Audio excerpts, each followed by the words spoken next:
Este programa es presentado por Inverfin.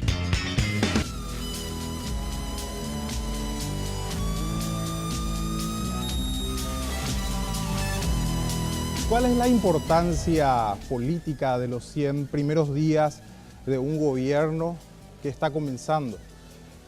Según algunos historiadores, esto se remonta a la era napoleónica, en donde luego de escapar de la isla de Elba, en 100 días Napoleón organiza el ejército hasta que finalmente cae en Waterloo.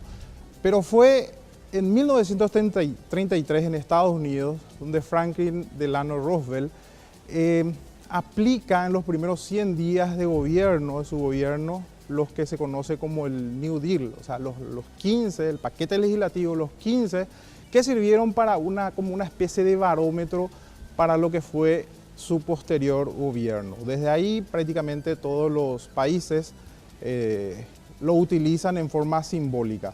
Hoy analizamos los primeros 100 días del gobierno de Mario Abdo Benítez, en especial la parte del Ministerio de Educación. Bienvenidos a Confrontados.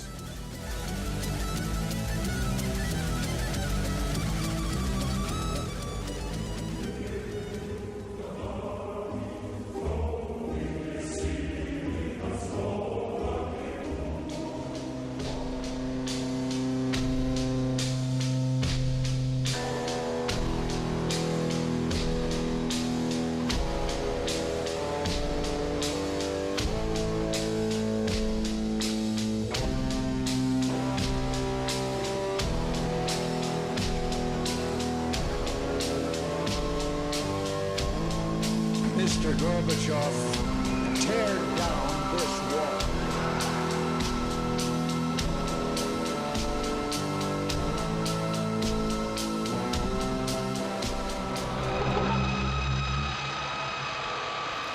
Muy buenas noches, familia, ¿cómo están? Bienvenidos a una nueva entrega de Confrontados. Hoy tenemos un programa realmente interesante y profundo, porque vamos a abarcar no solamente el aspecto administrativo, sino que también hasta el ideológico. Te recuerdo que puedes seguirnos por las redes sociales, tu opinión es muy importante, por favor, déjanos tu parecer, preguntas, ¿qué esperás de este gobierno? ¿Qué esperás de la cartera del Ministerio de Educación? Bueno, sin más preámbulos, vamos a ver el material que preparó la producción. Vamos a ver de qué se trata el programa de hoy.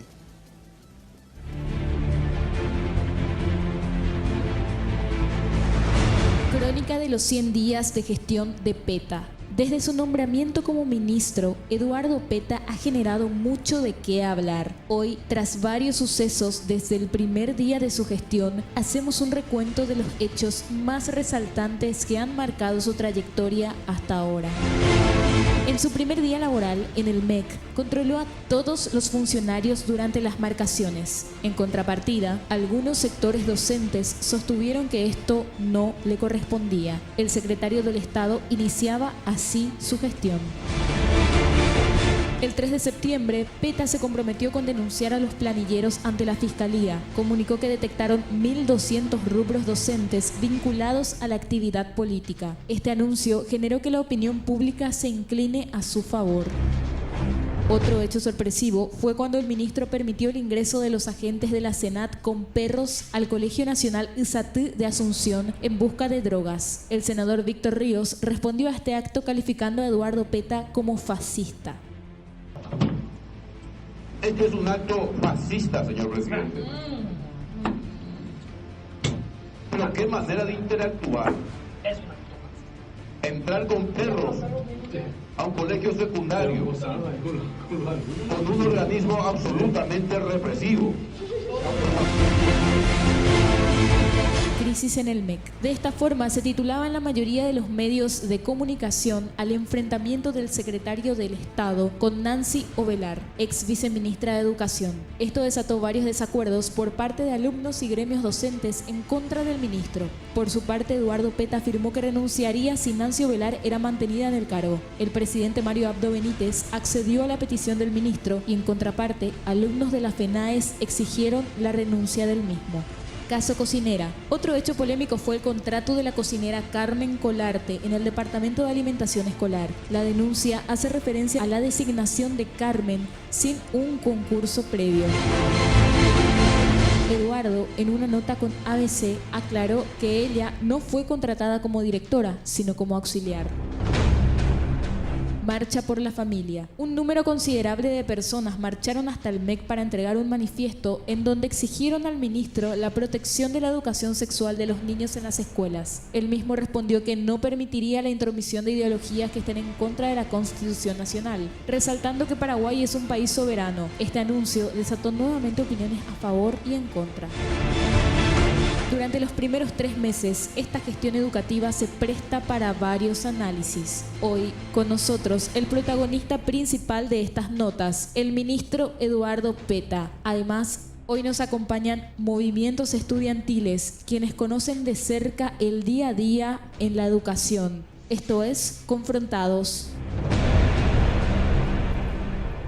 Bien, antes de entrarnos ya de lleno al tema que nos ocupa, permítame agradecerle, señor ministro, por su tiempo y por venir acá a debatir con nosotros un tema tan delicado y, por supuesto, que tiene muchas aristas. Muchas gracias. Buenas noches. Buenas noches, Hugo. Saludo a todas las familias, todos los televidentes que nos puedan estar observando en este momento, quizás ya llegando a sus casas, pero un tema sumamente importante, el tema de la educación. Es transversal absolutamente a todos los temas nacionales y tenemos que abordar con seriedad.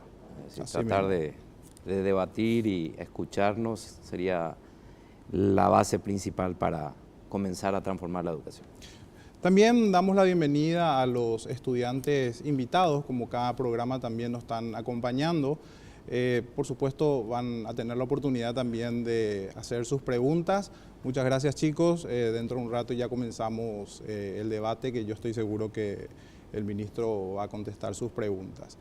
Bueno, es muy importante, como ya estábamos hablando en la introducción, los primeros 100 días de gobierno que tienen una connotación más bien psicológica, ¿verdad? Porque es más o menos en donde en los primeros 100 días la ciudadanía observa y también ve de qué está hecho el político de turno que va a tomar el toro por las astas. ¿Cómo definís estos primeros 100 días, ministro? Y son 100 días donde vos tenés que institucionalizar el ministerio. Y primero que tenés que ver cómo está la educación en Paraguay. Es el diagnóstico principal. Te vas a un estudio del 2015, que fue un relevamiento de datos importante, que es una evaluación que se le hace a los estudiantes cada 3 años. Ahora tuvimos el último y vamos a terminar seguramente en febrero o marzo, nos van a entregar los resultados. Pero de aquel diagnóstico te encontrás que de 10 estudiantes, 7 no supera comunicación, lectura, para ser más preciso, y de 10, 7 no supera matemáticas, o lo supera con un nivel no adecuado. Vale decir, ese es el diagnóstico de la educación paraguaya. Si partimos para evaluar 100 días de gestión, olvidando estos datos, vamos a ser poco objetivos. Porque es imposible que aparezca alguien que frote una lámpara y aparezca el genio y diga, a partir de ahora los 7 que no aprueban lectura y matemática, en 100 días aprobarán todos. O tener, por ejemplo, el genio, es decir, que te diga que los docentes que estaban en aulas de esos jóvenes que no superaron, puedan mejorar su nivel de enseñanza. Es imposible. Entonces partimos de esa base, porque por ahí vi algún diario o algunos movimientos que decían, tenemos por aplazado, o es un fracaso. Pero creo que se olvidaron de estos detalles sumamente importantes. Y de 10 jóvenes de la media, 6 no terminan la media. ¿Qué está pasando en la media? ¿Por qué hay 6 excluidos del sistema? Y a veces cuando voy desde San Lorenzo, que es mi casa, hasta el MEC trato de ubicar a los excluidos. Y le encuentro a los excluidos en un semáforo. O vi un papá que estaba con un joven, me imaginé que era su hijo, que estaba haciendo mezcla, era un jovencito de 15, 16 años. Y después el excluido, el que es pisado de repente en la cabeza por un lince que acaba de asaltar un celular a una estudiante universitaria. Entonces, cuando la gente dice, a mí, no, lo que pasa es que yo llevo en un colegio privado a mi hijo y lo tengo seguro. No lo tenés seguro, papá, mamá. Porque mañana cuando le envíes a la universidad, esos excluidos del sistema ponen en riesgo porque generan inseguridad ante una necesidad, terminan muchos en adicción. Y cuando tenés el diagnóstico y te tenés que preguntar, ¿qué vas a hacer? Vamos a estar todos como espectadores y decir, vamos a ver si este señor nos soluciona el problema. Y yo dije desde un principio, no, acá tenemos que sentarnos a debatir entre todos. Es claro de que es imposible obtener resultados en tan poco tiempo y más todavía atendiendo una tradición de los famosos 100 días para decir directamente este funcionario no sirve o sirve. ¿Qué hay detrás de esta movida o esta incluso movilización de estudiantes, de la prensa, incluso interno dentro del Partido Colorado, que dicen PETA tiene que ser removido porque no sirve? ¿Qué hay detrás de eso? Cuando te hablaba de institucionalizar el MEC, el ministerio, vos tenés que entender que se trabaja con personas. Son docentes, son estudiantes, y tuvimos que estabilizar en este tiempo. Eso de repente no se vio. Falta de pago de reemplazo por maternidad del 2008. 3.000 ya estamos pagando. Es decir, ¿qué pasó en el 2008, 2009, 2010? ¿Qué pasó con esas mamás que tuvieron su bebé siendo docente, trajeron a otro reemplazante y se le debe por esos 4 meses de trabajo? Hoy las mamás se programan, las docentes, se programan para tener sus hijos en vacaciones, porque no se le estaba pagando un derecho constitucional. Entonces cuando vos tenés la tropa, por decirlo así, desmotivada para llevar una gran batalla de transformación educativa, y vos decís, no se cumple, no hay cumplimiento del escalafón docente. El presupuesto para el año 2019, de entrada, hablé con el presidente de la República y trajimos 94 millones de dólares para el incremento salarial de 13%. Porque ellos tienen que llegar a un nivel de salario básico, ¿no?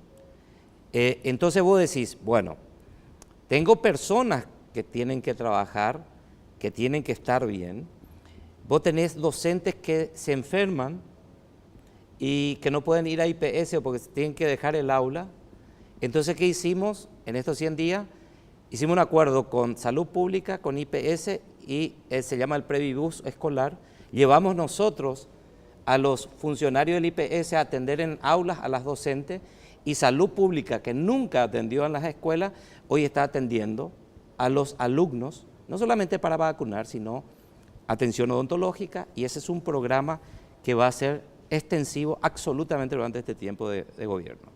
Entonces voy a decir, abordo el aspecto de la salud del estudiante con salud pública, como una actividad preventiva, dientes, etcétera, y también abordo el tema de la docente que tiene que hacer cola y dejar el aula vacía. ¿Qué nos encontramos también? Con tomas de colegio, estudiantes que tomaban colegio, que siguen tomando. Y vos tenés que levantar esa situación. Y, coronel Bogado, 5 días tomaban en el colegio, y la pregunta era, ¿pero por qué tomaban en el colegio? Y me dice, no tenemos matemáticas hace 4 años. Y vos decís, 4 años que no tiene un estudiante de la media matemática, ¿cómo va a salir para enfrentar una carrera en la universidad? ¿Y qué pasó? Y no sé, alguien llevó el rubro de la docente, nos dejó sin matemáticas, y ya no vamos a tolerarte 72 horas de tiempo te vamos a dar para que soluciones. Sin duda, ministro, de que todos los problemas que usted está citando es entendible y se espera que sea de esa forma, porque sabemos la crisis institucional por la que pasa el país a nivel general. Pero, ¿sabe por qué le preguntaba esto, si a qué venía? Porque corrió un rumor de los tantos que corren, por eso es importante la fuente, de que su destitución vino de un pedido de afuera, de agendas internacionales, porque usted había participado en una reunión, tengo entendido, en Guatemala o Santo Domingo, si usted me va a decir dónde. Entonces, usted tuvo una postura diametralmente opuesta a la agenda internacional. Entonces, corrió la versión de que esa agenda internacional, en contubernio con otros, digamos, otros actores políticos acá nacionales, estaban detrás de su destitución. Por eso, a eso venía la pregunta, ¿qué hay detrás o qué cree que hay detrás? No, yo creo que, fíjate, te vuelvo a decir que es institucionalizar. Y vuelvo a que tiene que ser muy importante lo que se está haciendo, porque acá nunca se hizo un relevamiento de datos de cuántas aulas hoy no están con docentes. Entonces, todas las tomas son justificadas. Después se tomaron colegios porque la directora no rendía cuenta del dinero de gratuidad que le dábamos. Entonces nos encontrábamos con el estudiante y decía, no rindió, ahí puso una puerta de 2 millones de guaraníes y esto acá está el presupuesto, vale 1 millón. Inmediatamente se hizo un sumario, se le saca a la directora. Y entonces vos decís, el joven es un aliado estratégico que es ojo, oído del ministro cuando vas a entregar recursos y vas a cuidar los recursos. Y no más un procedimiento donde se le manoseó políticamente al docente por años. ¿Y por qué te llevo a ese tema? Porque es muy importante, porque de las internas han salido problemas gravísimos de relacionamiento entre el docente de aula y el director. Este docente era de un movimiento interno y este es director de otro. Este le quería arrear a este para ir a la concentración o le marcaba, este ganó la interna, entonces pide la cabeza de esto. A veces hasta manipulan estudiantes para lograr sacarla. Esto es gravísimo. Entonces ahí hablo firme y lanzo un mensaje donde digo, es hora que la clase política no meta más la mano dentro de la educación. Y lo dije al presidente de la República y me dijo, instala ese discurso y yo te respaldo. Donde tenemos que posicionar a la educación por encima de las diferencias políticas, de los partidos políticos. Usted podrá seguir siendo colorada, liberal, independiente, pero mi deseo es que ya no participen de unas internas que lleva a un resentimiento permanente donde el estudiante, los que están acá atrás, que son líderes, conocen, se encuentra en una situación donde la directora tiene que tener el liderazgo dentro de la escuela y perdió autoridad porque esta docente lo confrontó en una interna en los pasillos y ellos sufren la consecuencia de un movimiento político interno. Entonces cuando vos comenzás a estabilizar esto y comenzás a tratar con personas, y es un trabajo casi evangelístico, donde en Ñemby me encontré con 3 directoras que ni siquiera se hablaban. Le dije, venga acá, vamos a hacer un retiro espiritual. Y ya veo el aula de la noche, y entonces la del día tenía que hacer plurigrado acá, teniendo espacio allá. Vengan acá, ¿qué pasa? Y no, que ella me persiguió. Después de 1 hora de conversación, 1 hora y media, se abrazaron, lloraron. Pero de ese trabajo, te estoy diciendo, Hugo, que me encuentro, pero a diario con esos problemas y tenés que conciliar. ¿Cuántos docentes son, ministro? Y en aula estamos así, 65.000. 65.000. Ahora, o sea, imagínense si va a hacer eso con los 65.000. No, pero tenés que hacer, sí, porque se trata de personas. Sí. Entonces, si vos no trabajás el factor humano, no podés hacer transformación educativa sobre personas que están con ese problema de relacionamiento. Es decir, porque hay mucha confrontación. Ahora, la pregunta que me decía sobre el tema de organizaciones, a mí no me consta. Sí leí por allí que decían que había un movimiento por mi posición en Guatemala, donde la palabra niño y niña desaparece en las declaraciones internacionales. ¿Usted se manifestó en contra de esa? Claro, pues vi así, decía, utilizaban mucho la palabra género para reemplazar lo de niña, niño, y también hablaban de familia, ya no mencionan, sino mencionan sociedad civil. Decían uno de los puntos, rendir cuenta de la educación de los estudiantes a la sociedad civil. Entonces le digo, discúlpeme, ¿por qué no ponemos familia? No, porque allí le incorporamos en ese contexto, en ese concepto de sociedad civil, a la familia. No. Para mí familia es aquel papá, mamá, abuelo, tío que tiene un niño que nos confía durante unas horas del día la educación de su hijo. Nosotros tenemos que rendir cuenta a ellos. ¿Por qué en una declaración no podemos utilizar? Vos sabés que duró casi 6 horas el debate. Finalmente se logra incorporar estos conceptos nuevamente como corresponde, además adecuado a nuestra posición establecida en la Constitución. El incidente existió entonces, ahora no le un gran consta, debate, claro. un gran debate, Okay. un gran debate interesante que después bueno, a la vuelta de pausa terminamos firmando y ellos también, donde se incorpora otra vez. Eso vino seguramente como parte de ese screen que estaba corriendo, que había una corriente de un organismo internacional, claro, que estaba en desacuerdo con esa cosa. Así arrancamos Confrontados el día de hoy. No te muevas de tu lugar, que a la vuelta tenemos ya una confrontación con, bueno, algunos de los actores que piden hoy la destitución del ministro Peta. Entonces, a la vuelta ya estamos con más Confrontados.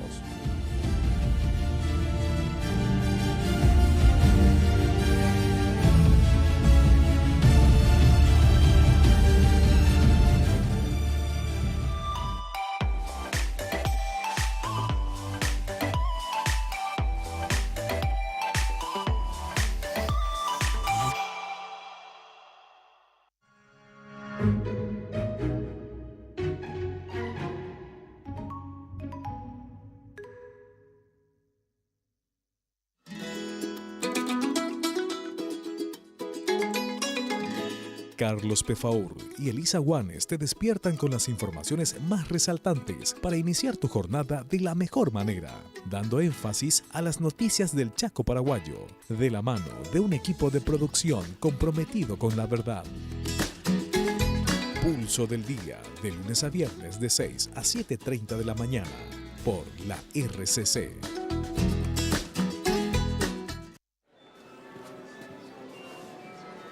¿Dónde está Tomás? Pensé que estaba contigo. No. Carlos. Tomás. Ve por él.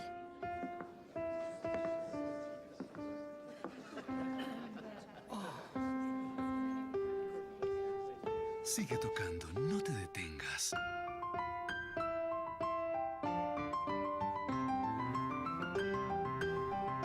Fantástico. ¿Fue idea tuya?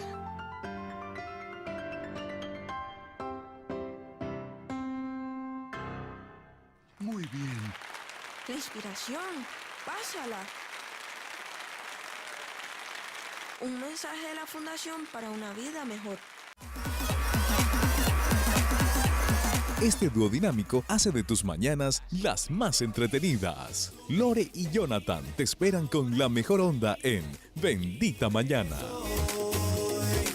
Noticias, deportes, arte y espectáculos, virales, tecnología, cultura, artística en vivo y mucho más. Tal vez sea lo mejor dejarme ir con la sola. De lunes a viernes de 9 a 11 horas en Bendita Mañana por la RCC. Tu hora llegará, tu oportunidad, lo que tú das, recibirás, sobre todo tu amistad.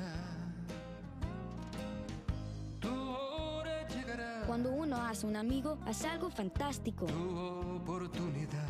La amistad, pásala. Un mensaje de la Fundación para una vida mejor.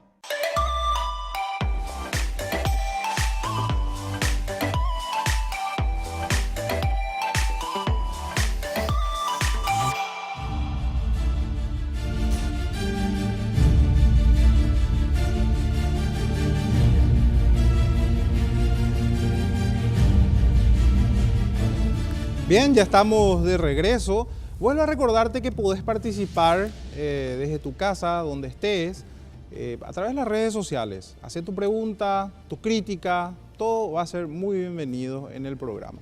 Y hablando de participación, tenemos la participación de los estudiantes que tienen esta oportunidad para conversar con el ministro. Y bueno, vamos a empezar contigo, Catherine. ¿Tenías una pregunta para el ministro? Muy buenas noches. Antes que nada, gracias por la invitación. Estamos acá, 3 de los voceros nacionales de la UNEPI. Mi pregunta para el ministro es, nosotros durante todo este tiempo escuchamos muchísimas cosas, te escuchamos hablar sobre muchísimas cuestiones y entendemos nosotros que 100 días es poco para tratar de reparar el daño inmenso que ya está causado dentro de la educación. Pero nosotros queremos también escuchar algunas soluciones que vos ves a otros problemas, no solamente a la corrupción. Sabemos que hay millones de docentes que no sabemos, de hecho que fue una de nuestras críticas más fuertes también, que no sabemos dónde están rubros docentes que no cumplen su horario, pero no es esa sola la única falencia ni la única urgencia que tiene la educación. Bueno, yo me reúno con ellos porque por allí se publicó en un diario que ellos decían que no se reunían conmigo. Me consta, ellos saben que creo que distorsionaron la publicación. Nos reunimos y les pusimos con los técnicos, todos los técnicos. Es decir, ellos estaban los 3 y había casi 20 directores respondiendo todo. Kit escolar, cómo vamos a entregar, cuándo vamos a entregar, cuánto se recuperó, y le hicimos participar de los depósitos, donde ellos pudieron ver kit escolar tirados, 16.000 que no fueron entregados, y te encontrás con que a través de ellos traen la queja de que no llegaron en muchas escuelas. Eso tenemos que solucionar, y hoy ya estamos viendo la fecha que vamos a entregar en diciembre o los primeros días en el Chaco. 16.000 es una montaña, pero ministro. Enorme, pero enorme. ¿Por qué no y sé? porque se la hacían sábado, o no estaba la directora, o el camión no entró porque tenía problemas. Entonces ellos ya están invitados con todas las otras organizaciones, donde el día que vamos a entregar va a ser una jornada de 6 de la mañana a 12 de la noche. En comunicación, ellos se comprometieron de contactar con sus líderes del interior. Entonces recibe el líder estudiantil, más la directora, más la comunidad de padres. Recibido, sí, tantos mil ya acá, aprobado. Y ir escuela por escuela, colegio por colegio, garantizar en una comunicación, no más así como se distribuía, que se dejaba que el camión lleve y si llegaba, llegaba y si no, devolvía acá. Entonces se encontraron con motocicletas, con un montón de cosas que son recursos de ellos. Entonces también nos encontramos y le exhibimos que en agosto se tenían que entregar las 1.000 escuelas reparadas. Aquello donde el Ferrari dice que iba a empezar, 1.000 escuelas reparadas. Se tenían que inaugurar. Le mostramos a cada una de las federaciones que 30% nomás se ejecutó. Promedio. Alguno más, alguno menos. 30% de ejecución cuando se tenía que haber entregado. Cuando se gastó 78 millones de dólares y 4 millones de dólares para las fiscalizaciones, y te encontrás con fiscalizadores que vinieron y nos dijeron a nosotros, queremos 800.000 más. Pero si ustedes no terminaron de fiscalizar, si la obra no terminó. No, queremos 800.000 dólares más o no fiscalizamos. Entonces denunciamos a Contrataciones Públicas dice, señores, tienen que fiscalizar la obra. De repente es muy técnico, pero yo hablé con las organizaciones y entendieron. Es decir, acá se trata no de despilfarrar el dinero de gente que está viniendo a lucrar por la educación. Nuestro compromiso es terminar para diciembre por lo menos 150 a 200 aulas que se están modificando, que se están teniendo que terminar. Y progresivamente hasta abril, mayo, para entregar las demás que se tenían que haber hecho todas en agosto, antes que asumamos nosotros. Entonces, vos haces ese programa de acción y hoy tenemos un relevamiento para que ellos sepan, esto es nuevo y le comunico a los jóvenes, que tenemos, además de eso, 174 aulas más por reparar. Tenemos 407, es decir, 570 aulas más. Entre baños estamos hablando de 600 baños por reparar que están, fíjate cómo ¿Qué área es eso? ¿Nacional?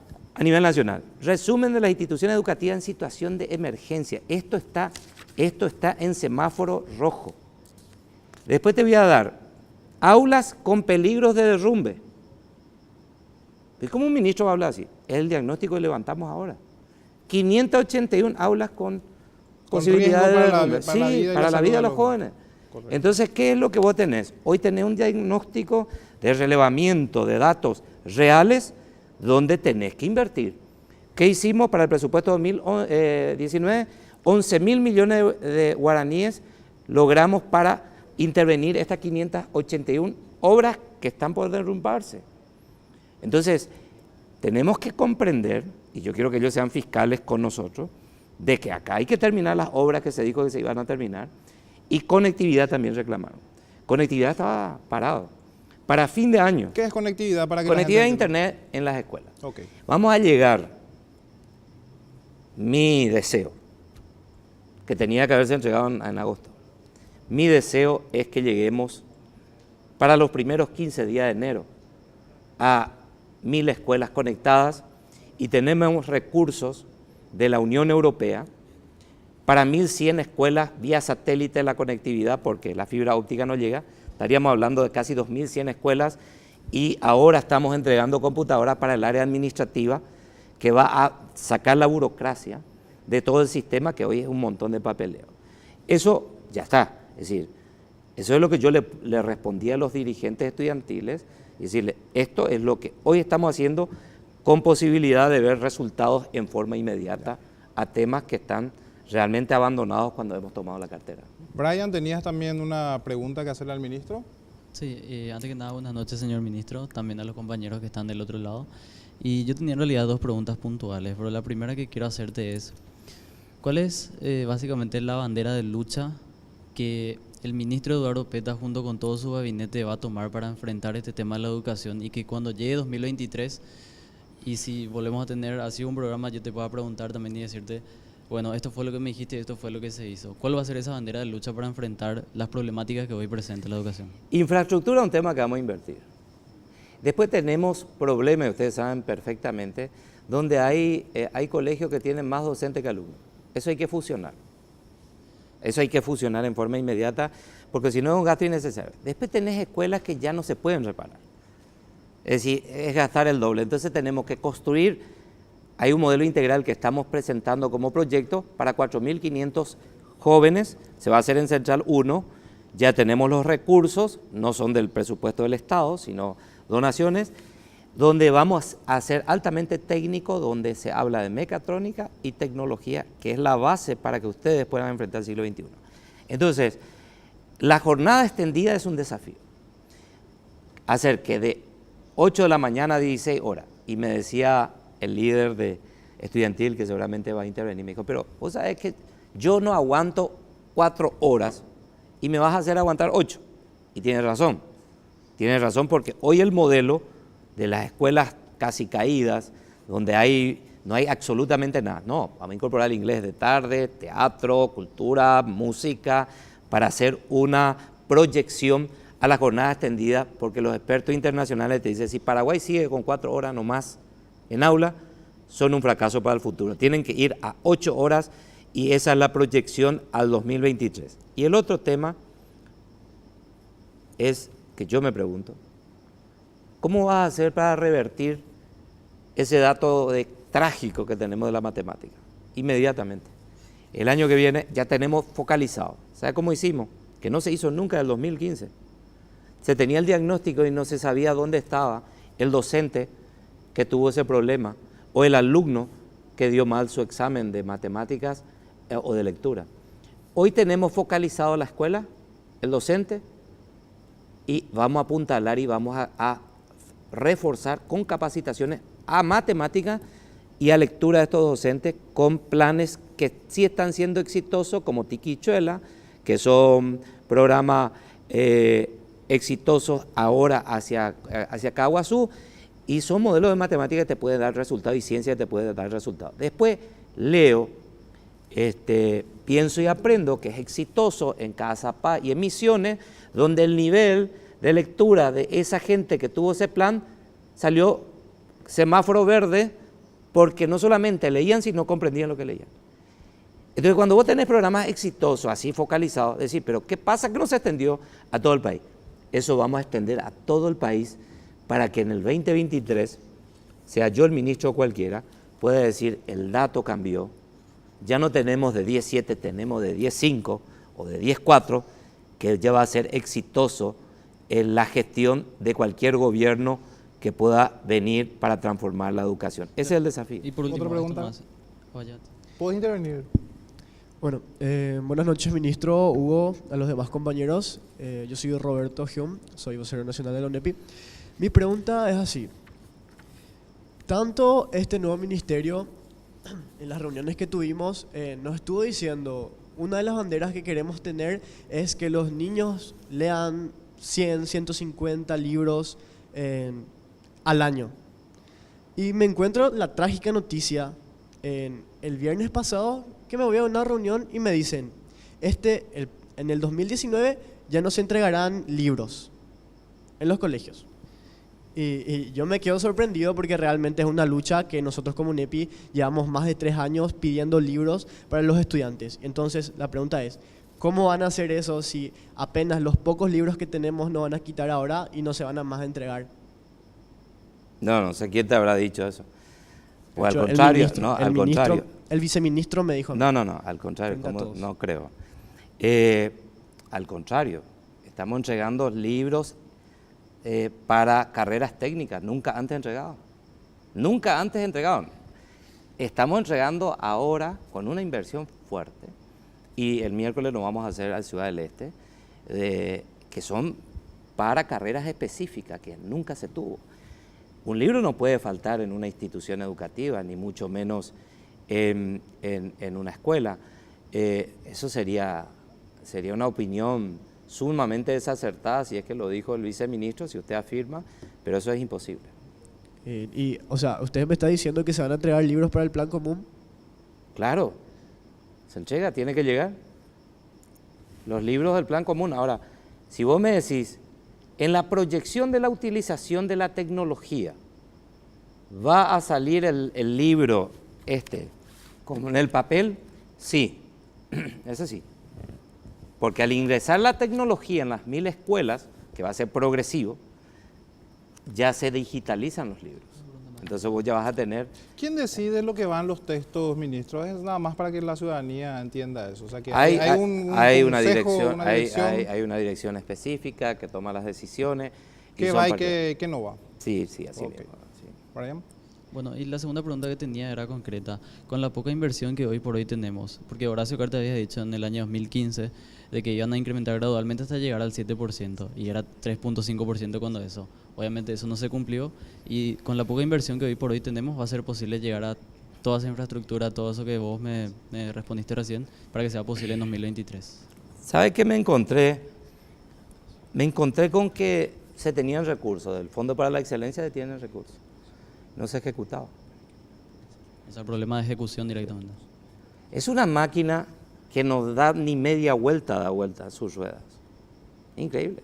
Pero ya hay algo que ustedes proponen para luchar contra eso, contra ese problema de falta de ejecución. Claro, imagínate, me viene la Unión Europea y me dice, ministro, le venimos a traer 46 millones de euros donados.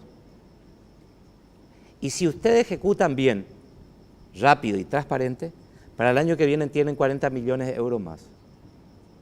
¿Y saben qué? Me dijo, ustedes están casi en el último lugar de mala ejecución de la cooperación de la Unión Europea. Entonces los europeos dicen, Paraguay no sabe gastar. Miremos otro país que se animen a gastar y que tengan más eficiencia en el gasto. ¿Qué les pide a cambio a estos organismos? Nada. Son cooperaciones internacionales. Y vos decís, no, pongamos un equipo de gente que pueda dar resultados, gestión y resultados, y hacerle inversión sobre eso. Y ahí va a salir el programa de los centros educativos. Tenemos en esa inversión el fortalecimiento de los 7 centros regionales. Ya, planificando y desarrollando ahora, trayendo a los directores qué es lo que vamos a invertir en infraestructura en los centros regionales existentes y proyectarnos a las demás. Si está bien definido cómo lo vamos a hacer. O sea que nosotros, por ejemplo, hoy al salir del programa podemos salir con la tranquilidad y la seguridad de que se está luchando ya desde el ministerio contra esa falta de ejecución y contra los planilleros y todo lo demás que hay. Sí, y fíjate vos lo que va a ser la transformación educativa, que es el debate, que así como estamos hablando acá, vamos a recorrer todo el país. ¿Tu filosofía, ministro, es aumentar el gasto hasta llegar Sí, al 7% claro. o mejorar la ejecución? No, mejorar la ejecución es lo que tenemos, pero me encanta. ¿Querés llegar a los 7%? Claro, es que vamos a llegar. El compromiso del presidente de la República es llegar a esto, pero el debate, ¿sabe cuál va a ser uno de los ejes? Uno de los ejes es presupuesto público. Pues te voy a dar una mala noticia. Para el 2023 termina FONACIDE. Entonces, ¿de dónde vamos a sacar? Cuando vos haces eficiente el gasto, cuando vos haces transparente el gasto, y se lucha contra la corrupción, que a algunos no les gusta. Estamos cuidando el recurso de la gente. Termino en esta idea. Cuando el empresario vea que nosotros administramos honestamente, controlado por los estudiantes, él va a decir, ¿cuál es el impuesto que tengo que pagar para la educación? Y va a venir a poner y vamos a llegar a esos montos. Entonces, hoy todo el mundo desconfía porque ¿qué se hizo del ministerio? El ministerio, muchísimos docentes ingresaron, ahora 291 docentes, el gobierno que nos entregó, nombró y no son ni siquiera docentes. Les nombró a 291 y no son docentes. Y vos me decís, pero yo tengo en el aula una profe que ella concursó, está enseñando, no tiene salario y ganó el concurso. ¿Y sabe por qué? Porque se repartieron los rubros políticamente. Tenemos que hacer desaparecer esa política y esa práctica. Una última pregunta por acá. Bueno, aclarando también, nosotros no estamos en contra ni no estamos a favor de ningún ministro. Lo que nosotros pedimos es que el ministro que asuma cumpla realmente su rol como ministro. Mi pregunta es así. Ustedes dicen que poco a poco van a ir transformando la educación, limpiando toda la corrupción y mejorando la educación, y nos dice que de acá a 35 años esto va a dar frutos. Y entonces mi pregunta es, ¿qué vas a hacer en estos años, el año que viene, en 2 años? ¿Qué va a ser el plan que va a tener el MEDEC, la agenda que va a tener para mejorar, para revertir esos datos? Porque si se espera a que pasen esos 35 años o no sé, de acá al 2035 para que algo mejore, va a seguir saliendo de los colegios gente que realmente no aprende. Bueno, te vuelvo a decir que es imposible que se tenga una lámpara y salga el genio y diga, TAS, y todos los docentes son los mejores docentes de América. Y todos los alumnos son los genios de América. Imposible. Porque esto se arrastra de 25 años, un problema. Donde alguien nos engañó. Alguien atentó contra nuestros propios hijos. Yo tengo hijos de tu edad. Entonces, cuando vos te das cuenta que un estudiante de un colegio público no puede entrar a la Universidad Nacional porque le cuesta, y el del colegio privado que es el hijo de la clase media alta, tiene una formación mucho mejor y ese accede a la universidad pública, no hay equidad. Entonces, ¿qué hace el hijo del pobre que va a la escuela pública con estos fracasos en matemáticas y en lectura? Vos tenés que saber leer, y no solamente leer, sino interpretar, para seguir carrera de Derecho, por ejemplo. Y te vas a la carrera y no terminás otra vez, porque no interpretás lo que es cuando te enseñan Derecho Romano, o te enseñan alguna carrera muy técnica, y terminás con una deserción. ¿Y qué hace? Se va. Vive en la informalidad sin trabajo, termina pagando una universidad privada que le dé algún título por allí, y eso no es equidad. Entonces, todo eso tenemos que modificar. El proceso, les dije a ustedes, es un proceso lento. Es un proceso donde vos me decís pero tenemos que acelerar, ayuden a que el proceso sea más rápido.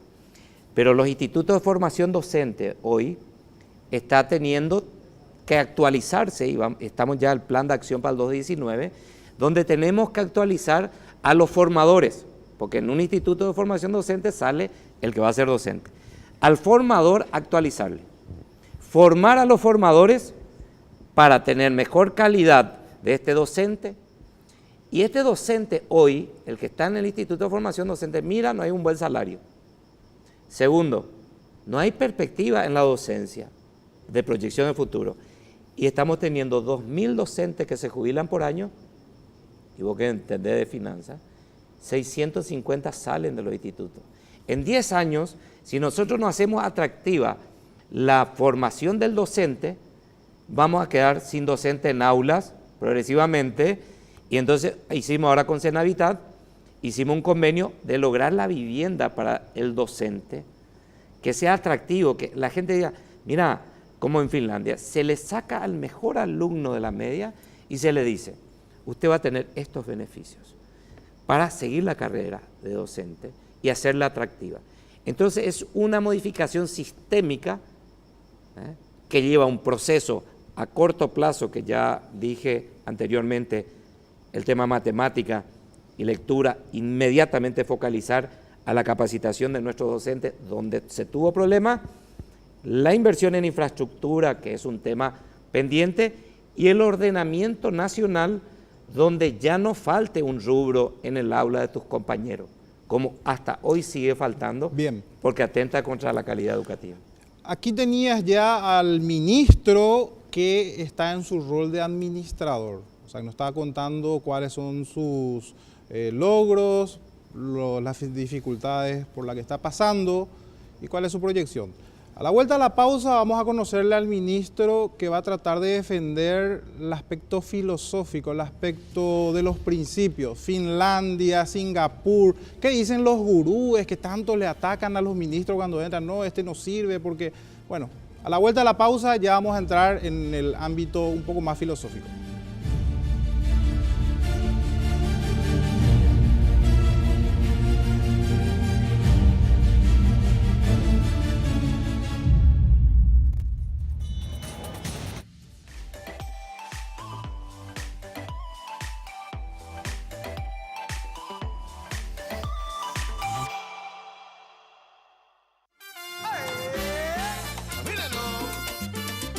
Porque sabemos que la hora del almuerzo es nuestra.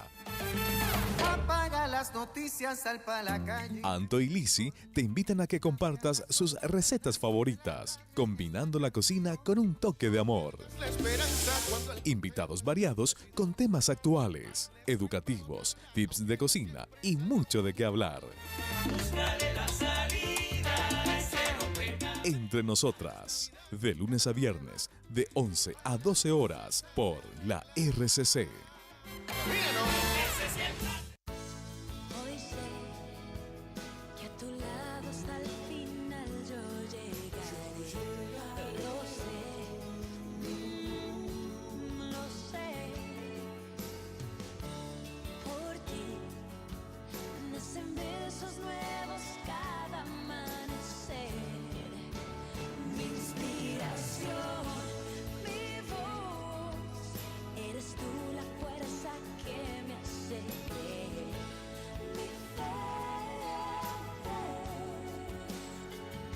Quisiera llegar hasta tu lado, sentir que me llevas de la mano, quisiera perderme en tu mirada y volar, sentir que tu amor detiene el tiempo y soñar, llegar a ti, como palomas en el cielo.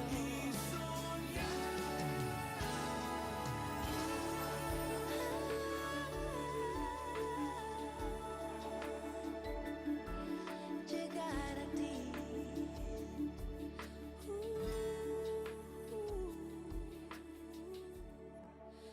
Llegar a ti.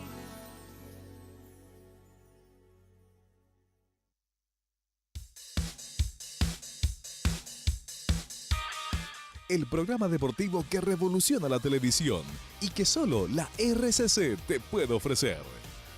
El bar es un negocio de FIFA y la Conmebol, está muy claro. Fuera de juego, deportes, entretenimientos, los mejores goles y jugadas, bloques dinámicos con tus estrellas deportivas como nunca antes la viste. Dicen el pescado. ¿Qué anécdota es esa? Me gusta ir a pescar, Hay una anécdota. Nelson René y Fabiana Garcete hacen la combinación perfecta para que tus siestas ya no sean aburridas. Natürlich, ich schicke auch schöne Grüße zu allen, die Deutsch sprechen. Ich hoffe, dass ihr geht alle gut. Fuera de Juego, de lunes a viernes, de 12:30 a 13:30 horas, por la RCC.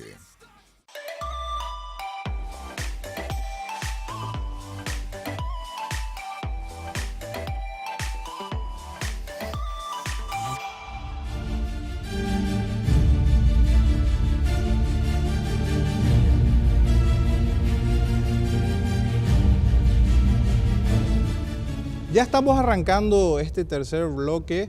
Vuelvo a recordarte que podés participar en las redes. Este debate realmente es muy interesante. Estamos haciendo un calentamiento recién, ministro. Así es que van a venir más preguntas. ¿Nuestros participantes del panel tienen otra pregunta? Sí. Buenas noches, ministro. Buenas noches a los demás. Básicamente lo que quería preguntarle es más general. Se habló mucho de la infraestructura.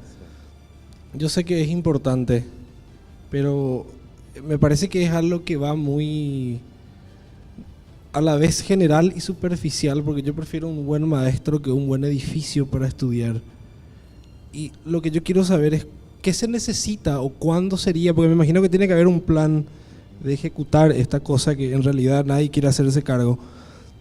De cuándo iniciaría el cambio, pero educativo. O sea, cuándo dejaríamos de, por ejemplo, enseñar que el descubrimiento de América es una especie de cuento infantil donde vinieron todos felices y contentos acá. O cosas más de que nos enseñen a tener un pensamiento más crítico. O sea, yo entiendo, porque desde que inició lo que usted nos dijo es casi en un 99% de infraestructura y problemas de organización del ministerio. Particularmente a mí no me va ni no me viene que el edificio exista o no del MEC.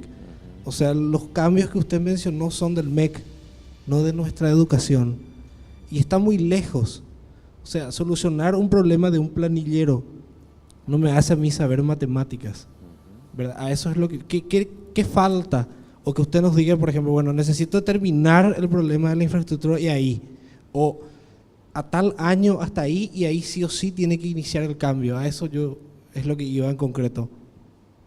Bueno, pero todo es sistémico, es como los eslabones, no puedes separar. Vos no podés sacar un eslabón y decir, quiero solamente calidad educativa, porque la calidad educativa va con otro eslabón que se llama infraestructura. Porque dentro de esa infraestructura tiene que llegar el almuerzo escolar. Vos sabés que el almuerzo es una estrategia mal utilizada, pero estrategia al fin, para que no haya esa deserción que estamos teniendo, enorme. Porque si yo tengo la deserción, ese niño ya no alcanza. Entonces, hoy estamos teniendo un plan para los que se llama educación permanente para adolescentes y adultos, es decir, para los que desertaron.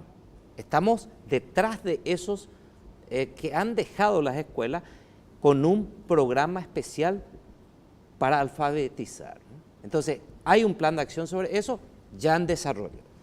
El tema matemática que te decía, nosotros ya focalizamos dónde están las escuelas, que en el 2015 se tenía y no se tenía el lugar, quién, nombre y apellido.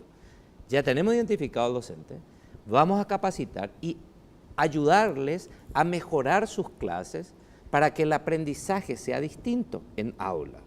¿Hay modelos de gestión? Sí, ya tenemos. Te decía, el modelo de Tiquichuela, que es un modelo exitoso,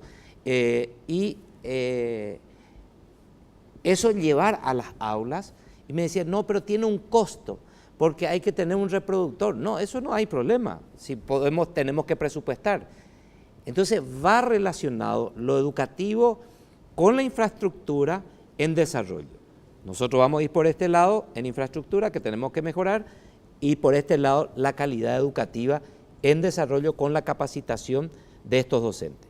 ¿Qué hacemos en los institutos de donde van a salir los nuevos docentes? Fortalecer todas esas debilidades que tenemos, mejorando el nivel de aprendizaje. ¿Qué vamos a hacer en Instituto de Formación? Hicimos un convenio con la Universidad Nacional, con ciencia exacta. De allí que vayan los docentes a enseñar a nuestros futuros docentes. Y hablando con un nivel de matemática distinto. Eso es para el 2019, empezando el año que viene. Eso es inmediato. Entonces vamos a decir, pero ¿qué tiempo voy a tener el fruto?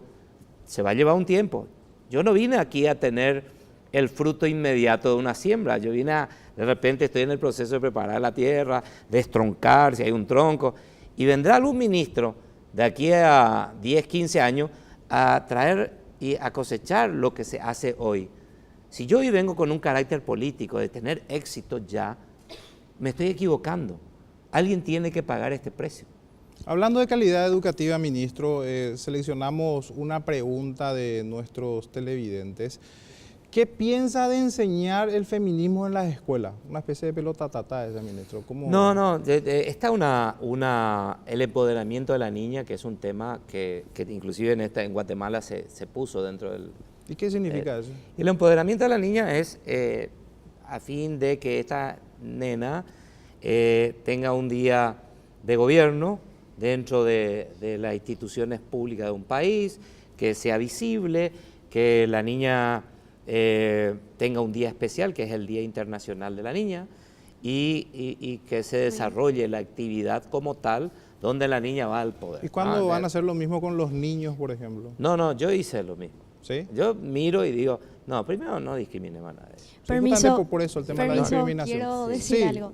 De hecho que el día de empoderamiento de la niña no debería ser solamente un día.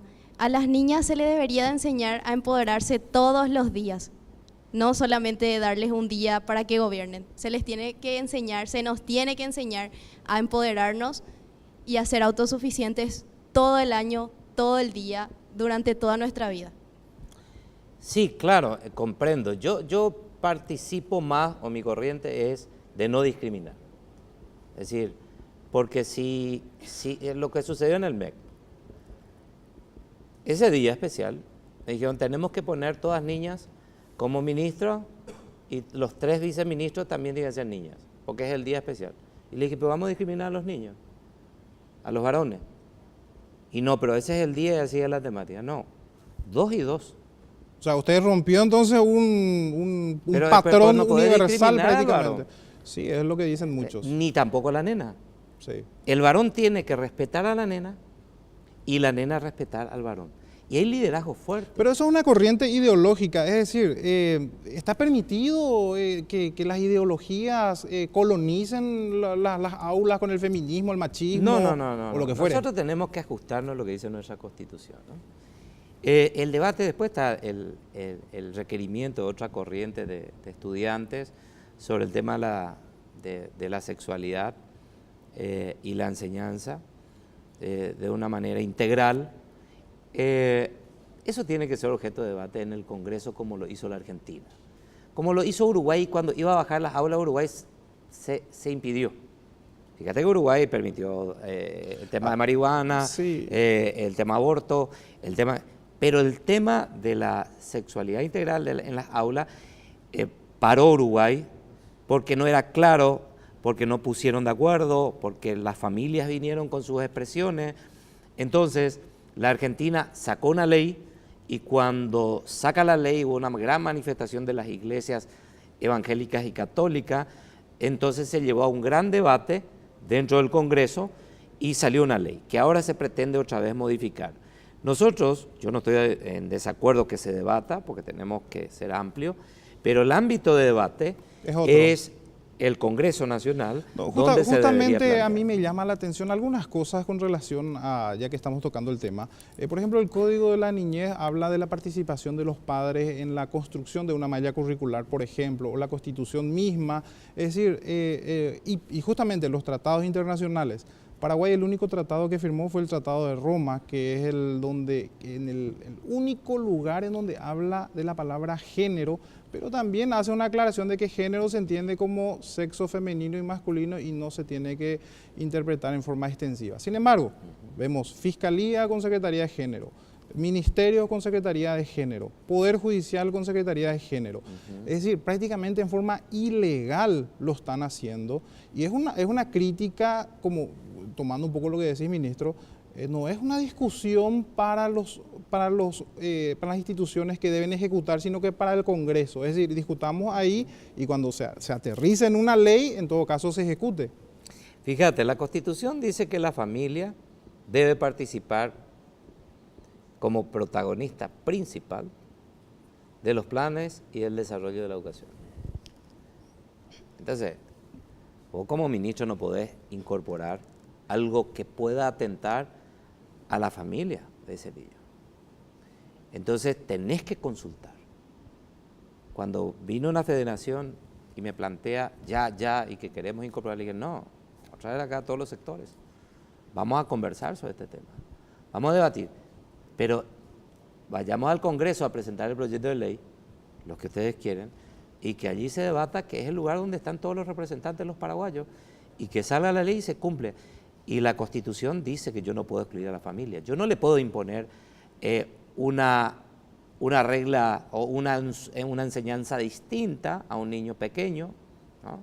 Donde papá y mamá, que es parte de la comunidad educativa, no está de acuerdo. Entonces no es una cuestión religiosa, porque por ahí ya también se dijo que era una cuestión buenas religiosa. noches. Le saluda Claudín Gaona. Para terminar nada más, usted habló del acompañamiento de los alumnos con el ministerio. ¿Cuál es lo que usted pide? ¿Qué es lo que usted pide en concreto a los estudiantes para ayudar al ministro Eduardo Peta con esta nueva gestión?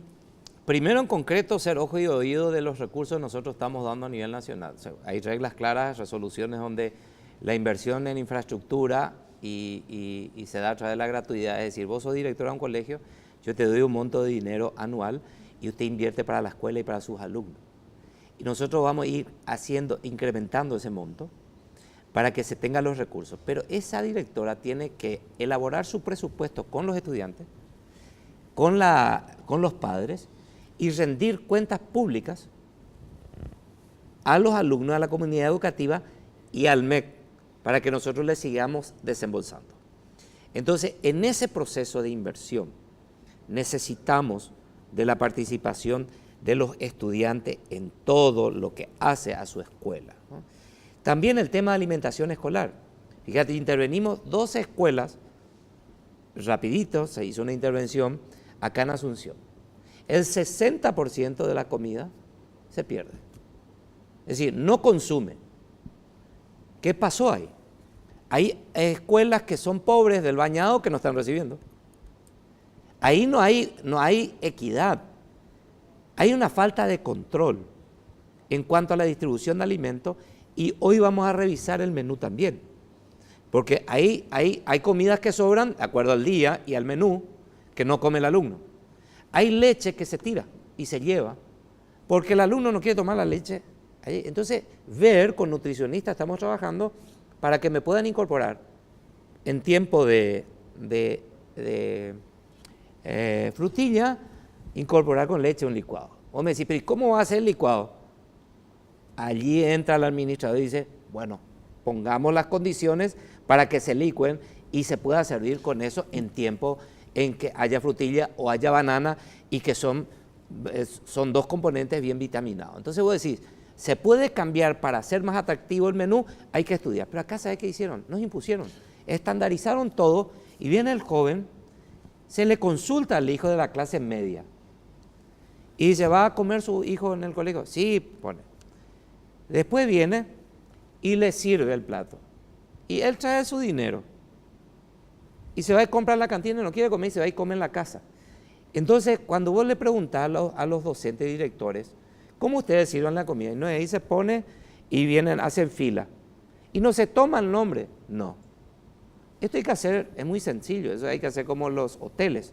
Cuando vos te bajas de la habitación para desayunar, hay una persona que te dice, habitación 201, adelante. Si en la habitación 201 no vino, mañana, un comparativo, no vino a desayunar. Si yo tengo Eduardo Peta, que todos los días no me está viniendo, en un mes, no me está viniendo a comer, Eduardo Peta no quiere comer. Entonces yo comunico a papá, porque papá al firmar dijo que él va a consumir. Entonces yo le saco a Eduardo Peta, ¿por qué? Porque no está consumiendo después de una evaluación de por qué es lo que consume. Y a lo mejor Eduardo Peta era hijo de clase media alta, que está en el mismo colegio donde se sirve y no quiere comer en casa. Entonces me sobra plato. Y ahí la directora tiene atribuciones como para distribuir. En ese control, en ese sistema de distribución para hacer, Ahí tienen que estar los líderes Ministro, estudiantiles. no es que quiera pinchar el globo, pero yo tengo una crítica, y justamente por eso quería escuchar también su opinión, una crítica con relación a este sistema. Prácticamente esto es un Estado un poco más allá del socialismo, ¿verdad? Porque en un país en donde se toma como una virtud de que el Estado le está dando de comer a tus hijos, un Ministerio de Educación que se esté encargando de la comida, ¿cómo es que eso hoy se posicionó como algo bueno, siendo que eso es algo terrible? O sea, que un Estado se esté encargando de los hijos, viene un poco, no es paranoia, pero se suma al caso de que quieren aumentar las horas en el colegio, un poco rememorando el Estado espartano en donde se le saca de la patria potestad de los padres. ¿No es una especie de cambio de chip eso desde el Ministerio de Educación? Hoy día todos aplauden eso cuando en realidad muchos también critican. ¿Cuál es la opinión que usted tiene? Más allá de que usted, bueno, dice, vamos a discutir eso en el Congreso, pero me gustaría saber su opinión ideológica de eso. No, es una cuestión ideológica. Quiero encontrarte el artículo constitucional. No, probablemente incluso usted en la Constitución, claro, a lo que me refiero. Lo que dice la Constitución. No, claro. Entonces, y tenés una ley que establece y garantiza en base a la Constitución Nacional el almuerzo y la atención integral de la salud del joven, que nunca se dio, más que se iban y vacunaban y ni siquiera vacunaban todo, y tenemos un informe realmente preocupante de la Organización Panamericana de la Salud que me entregaron hace poco, donde, ¿qué dicen sobre nuestras escuelas? El 18% de nuestros jóvenes de la media se intentaron suicidar una vez. Y pensaron hacerlo 2 veces el 16%. Eso es grave. Donde vos tenés que capacitarle al docente, y lo estamos haciendo por tanda de 1000, sobre cómo percibir el momento y el estado emocional de ese joven, antes que tome esa determinación. Que puede ser un joven que tiene papá, mamá separados, con problemas, papá le habla mal de su mamá, mamá de papá, y él quiere ausentarse de esa realidad porque lo que más ama y desea es juntar a papá y mamá. O hijos que están en casas estables, pero de repente entra a la casa, nos saluda, nos habla. Muchos celebran que sus hijos estén en la escuela tanto tiempo, claro, pero digo, no es el general. El joven viene con un problema, él no es culpable de ese problema. Absolutamente. Entonces viene una realidad donde está siendo impactado, donde tenemos que hasta lanzar el mensaje a papá, mamá, tío, abuela, que colabore en el desarrollo de ese joven, y que un problema de este tipo le cause menor impacto posible, porque viene a la escuela y el docente tiene que lidiar con eso, donde hoy tenemos una evidencia científica que te dice, están con problemas de suicidio. Entonces es un problema de salud, de atención psicológica, sin duda. Donde no tenemos psicólogos en las escuelas. Hoy tenemos que presupuestar para meter psicólogos en la escuela y atender esa problemática, porque si no seguiremos teniendo estas tendencias que ya no es que atenta contra la educación, contra la vida de muchos jóvenes, y tenemos que abordar en forma genérica. Por eso la tarea es enorme. Y vos decís, PETA aplazado en 100 días. Es decir, cuando vos tenés toda esta crisis y no pensaste cómo resolverlo, y tenés el día a día el docente que tiene su problema también, y tiene que lidiar con él. ¿Qué te pasa, mi hija? Fui abusada sexualmente. ¿Por quién? Vení acá. Y se le lleva. Ahí interviene toda una dirección que estamos, pero el día a día.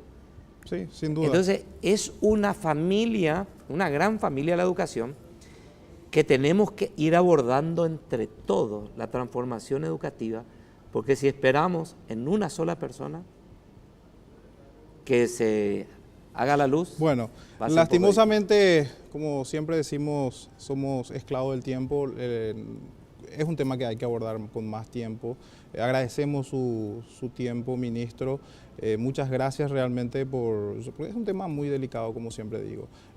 A la vuelta de la pausa ya vamos a estar haciendo las conclusiones. Gracias, ministro, nuevamente. También vamos a tener una conclusión con relación al aspecto filosófico que faltó un poco, ¿verdad? Yo creo que amerita otra visita, si es posible, señor ministro. Vamos al corte y ya regresamos.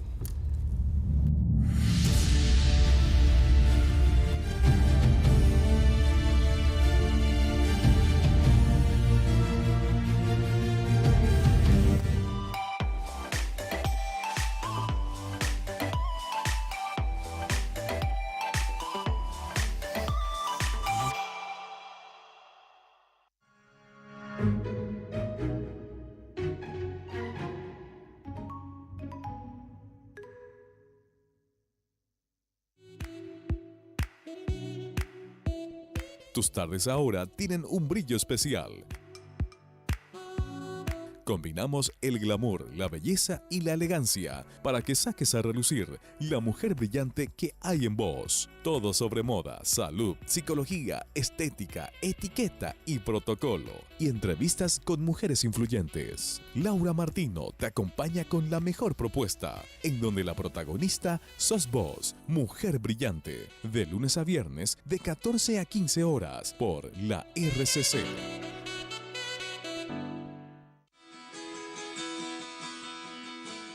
Salvando Vidas, un programa que orienta, educa y previene. Te mostramos las problemáticas actuales y cómo podemos tratarlas, con profesionales de primer nivel y una tribuna que da que hablar.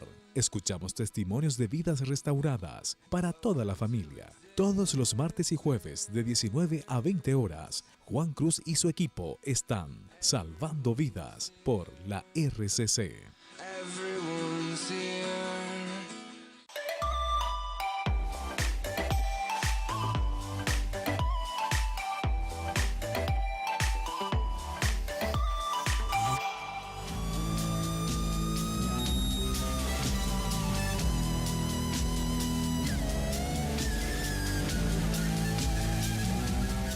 Si vamos a dividir la educación en los dos grandes métodos utilizados en el mundo entero, podemos decir que el método objetivo es aquel que se centra más en cargar información al estudiante con datos, historia, el criterio mismo del profesor, y el otro es el método subjetivo, que más bien se prioriza el razonamiento, o sea, la capacidad de resolver problemas de los alumnos.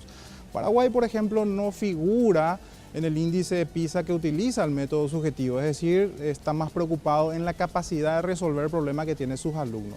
Es decir, Paraguay ni siquiera está entrando todavía en un método en el cual se ahonde esa capacidad de resolver los problemas como quiere PISA.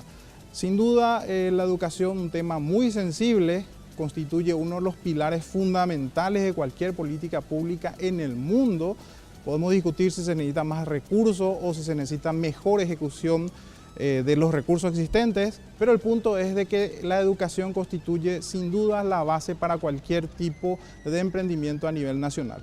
Muchas gracias por acompañarnos hoy a nuestro programa. Te esperamos para un próximo debate aquí en Confrontados.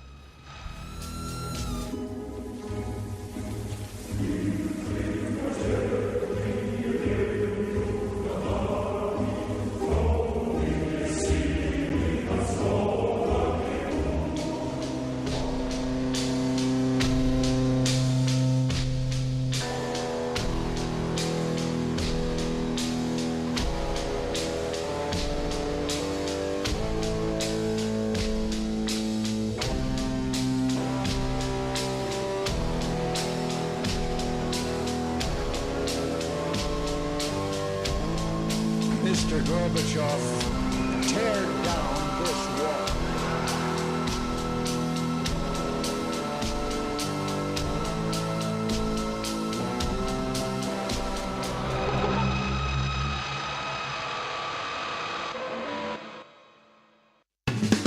Este programa fue presentado por Inverfin.